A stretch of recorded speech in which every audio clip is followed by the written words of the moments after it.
अगर वो खुद कह रहे हैं तो हमें मान लेना चाहिए। अब बेसिकली शिनूक करता क्या है?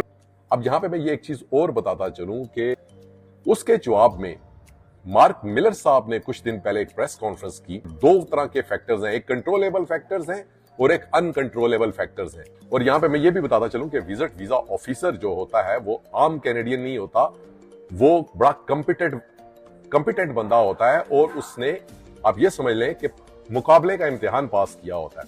इसमें एक चीज और मैं बताता चलूं कि एक केस आया था फरवरी 10, 2022 को। उसमें जुडिशियल रिव्यू के लिए कोर्ट ने ये एप्लीकेशन डिसमिस कर दी थी, जो कि आखिरी जो बात लिखी है बड़ी इंपॉर्टेंट है। इंपॉर्टेंटली वेरी इंपॉर्टेंट बात, कोई ऐसा काम नहीं है कि वीजा उन्होंने देने से इनकारी हो गया किसी एक मुल्क को या किसी एक सूबे को या किसी एक खित्ते को। अस्सलाम वालेकुम फ्रेंड्स, अजमल कनाडा से। आज की मेरी वीडियो का टॉपिक है शिनूक सॉफ्टवेयर। क्या वाकई शिनूक सॉफ्टवेयर आईआरसीसी ने ऑटो पर लगा रखा है? क्या सारे की सारी एप्लीकेशंस को शिनूक सॉफ्टवेयर ने ही रिजेक्ट करना है? आईआरसीसी के जो वीजा ऑफिसर्स हैं उन्होंने काम करना बंद कर दिया है? और ये काम कैसे करता है और इसका क्या रोल है और कैसे अपनी फाइल को बेहतर बना के विजिट वीजा अप्रूव करवाया जा सकता है या उसकी अप्रूवल ली जा सकती है? आज की वीडियो में मैं ये सारी बातें आपसे डिस्कस करूंगा। वीडियो शुरू करने से पहले, मैं हूं अजमल, आप देख रहे हैं मेरा यूट्यूब चैनल। वीडियो अच्छी लगे लाइक करें, शेयर करें, सब्सक्राइब करें। पिछले दिनों बहुत ज्यादा ये रूमर्स चल रही थी कि शिनूक सॉफ्टवेयर की वजह से ऑटो पर लगा दिया गया है आईआरसीसी की तरफ से, और अब हर जो फाइल है, हर जो वीजा एप्लीकेशन है, खासकर पाकिस्तान से और इंडियन पंजाब से, उन्होंने रिजेक्ट करनी है क्योंकि वो ऑटो पर लग गया।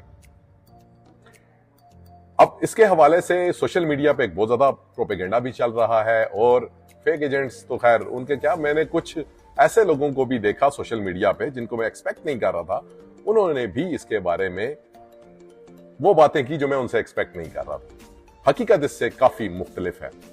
आज मैं आपके सामने ये सारी बातें रखूंगा। ये मैं आईआरसीसी की ऑफिशियल वेबसाइट पर हूं इस टाइम, और इनकी ऑफिशियल वेबसाइट से मैं लिंक भी अपने डिस्क्रिप्शन में शेयर कर दूंगा ताकि आप खुद भी इसको देख सकें। CIMM Chinook development and implementation in decision making, ये सबसे पहले प्रोग्राम आया जी 2018 में। 2019 में इसको इंप्लीमेंट किया गया है और ये basically artificial intelligence based program है ही नहीं। Chinook is a Microsoft Excel based tool developed by immigration, refugees and citizenship Canada IRCC for temporary resident application processing to increase efficiency, to improve client service by decreasing the impact of system and broadband latency, thus improving processing time. मकसद इसका यह है जनाब कि इस Chinook को लगाने का कि एफिशिएंसी को बेहतर किया जाए और डिलेज को कम किया जाए। अब बेसिकली शिनूक करता क्या है? शिनूक करता यह है कि जो आपने अपनी इंफॉर्मेशन भेजी है वो इनके आईआरसीसी के GCMS सिस्टम में चली जाती है, ग्लोबल केस मैनेजमेंट सिस्टम में चली जाती है, और वहां से ये रिट्रीव करता है प्रोसेसिंग सिस्टम से रिकॉर्ड को, और यूजर फ्रेंडली वे में ये प्रोडक्टिविटी उनकी बेहतर करता है। और ये कैटेगोरिकली लिखा हुआ है, Chinook is a tool design to simplify the visual representation of clients information. It does not utilise artificial intelligence nor advanced analytic for decision making and there are no built-in decision making algorithm।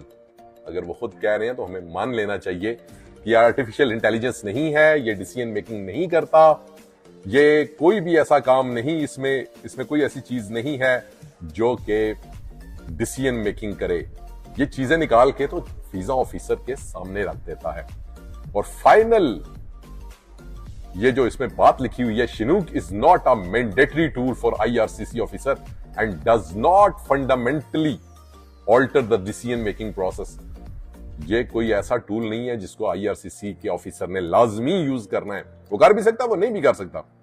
Chinook is not a mandatory tool for IRCC officer and does not fundamentally alter the decision making process, और ये change भी नहीं कर सकता। ये इस process को change भी नहीं कर सकता। जो डिसीजन लेना है वो वीजा ऑफिसर ने ही लेना है। अच्छा, अब इससे 18 से 30% जो है वो एफिशिएंसी इंप्रूव हुई है जब से ये इंप्लीमेंट हुआ है। 18 से 30% इंफॉर्मेशन जो एफिशिएंसी इंप्रूव हुई है। और ये भी लिखा हुआ है कि ये क्लाइंट की इंफॉर्मेशन अपने पास नहीं रखता, ये उसको जितनी भी प्रोसेसिंग है ये प्रोसेसिंग करता है, ये उनको officers have access to the tool कि वो इसको यूज करता है, ये उसको अपने पास नहीं रखता। और दिसंबर 2020 में ये उसकी जो जब एफिशिएंसी चेक की गई तो 18 से 30% इसकी एफिशिएंसी जो है वो सामने आई। अब यहां पे मैं ये एक चीज और बताता चलूं कि पिछले दिनों ऑडिटर जनरल ऑफ कनाडा ने अपनी एक रिपोर्ट पेश की है। उस रिपोर्ट में उन्होंने बड़े कंसर्न शो किए हैं कि जो आईआरसीसी का सॉफ्टवेयर है और जो प्रोसेसिंग टाइम है, आईआरसीसी का processing time up to the mark नहीं है, बहुत ज्यादा डिलेज हो रहे हैं टेम्परेरी रेजिडेंट वीजाज में, और जो खासकर रिफ्यूजीज की जो एप्लीकेशंस हैं उनमें बहुत ज्यादा डिले हो रहे हैं। बड़ी थारो रिपोर्ट है, उसमें काफी एरियाज को उन्होंने अप्रिशिएट भी किया और काफी एरियाज को उन्होंने पॉइंट आउट भी किया कि जहां पे लैप्सेस थे। उसके जवाब में मार्क मिलर साहब ने कुछ दिन पहले एक प्रेस कॉन्फ्रेंस की और उस प्रेस कॉन्फ्रेंस में उन्होंने कुछ चीजें हाईलाइट की।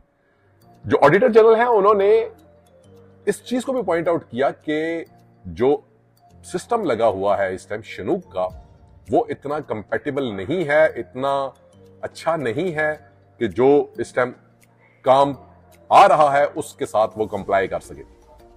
तो मार्क मिलर साहब ने जो प्रेजेंटेशन दी, या जो अपनी प्रेस कॉन्फ्रेंस की, उसमें उन्होंने कहा कि दो तरह के फैक्टर्स हैं, एक कंट्रोलेबल फैक्टर्स हैं और एक अनकंट्रोलेबल फैक्टर्स हैं।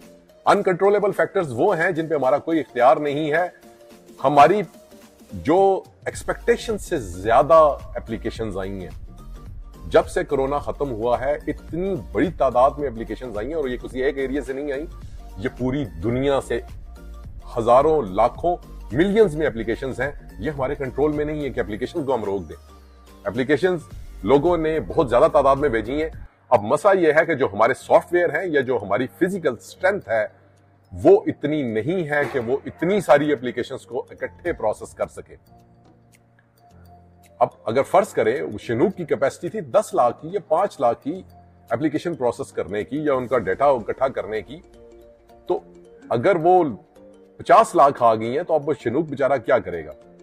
अगर इनके पास फॉर इंस्टेंस 1000 लोग थे जो कि फर्ज करें 10 लाख एप्लीकेशंस के लिए काफी थे और 50 लाख एप्लीकेशन आ गई हैं, तो बंदे तो इनके पास वही हैं।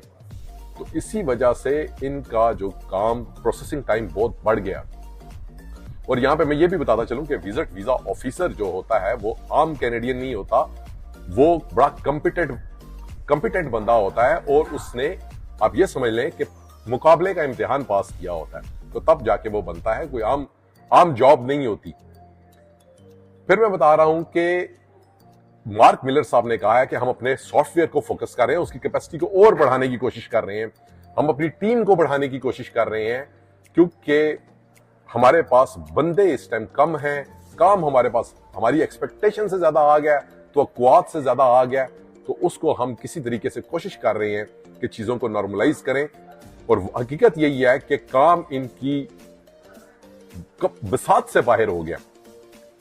उन्होंने कहा जी कि हम अपने सॉफ्टवेयर को मजीद बेहतर कर रहे हैं और हमारा सॉफ्टवेयर इस टाइम जो है शिनूक दूसरे लफ्जों में चोक हो चुका है, क्योंकि उसकी कैपेसिटी से ज्यादा चीज आ जाएगी।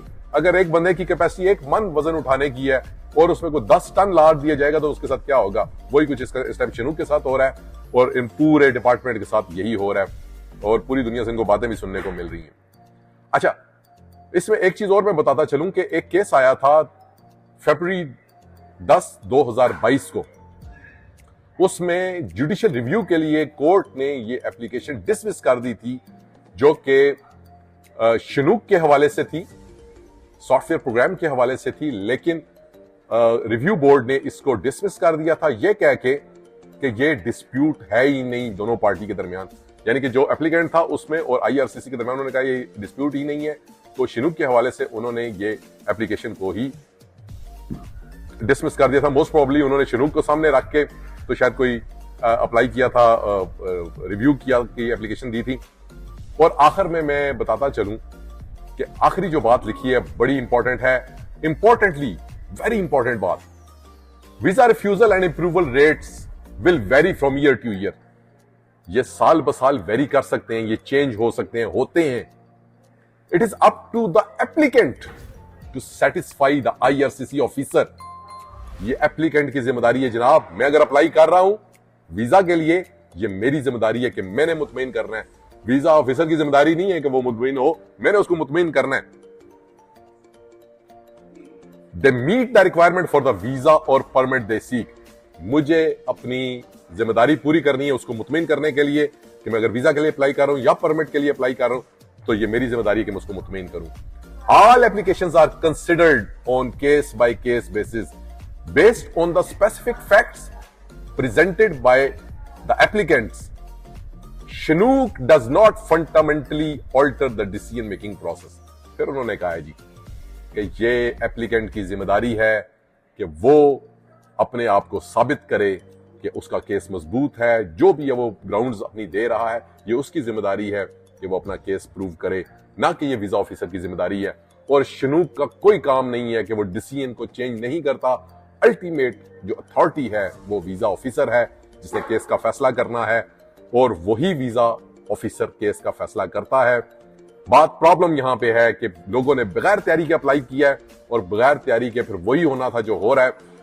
कुछ लोग जब 100 बंदों की फाइलें रिजेक्शन वाली जाती हैं तो एक आध बंदा ये भी हो सकता है कि जब 99 रिजेक्ट हो गई हैं तो एक आध बंदे की थोड़ी बहुत बेहतर भी थी तो वो भी रिजेक्ट हो गया क्योंकि बंदा देख रहा है कि सारी गलत आ रहे हैं, सारी गलत आ रहे हैं। ये पॉसिबिलिटी हो सकती है, लेकिन कोई ऑटो पर नहीं लगा हुआ। कोई ऐसा काम नहीं है कि वीजा उन्होंने देने से इनकारी हो गया किसी एक मुल्क को या किसी एक सूबे को या किसी एक खित्ते को। वो वीजे आज भी दे रहे हैं और वीजे देते रहेंगे। वीडियो अच्छी लगे लाइक करें, शेयर करें, सब्सक्राइब करें।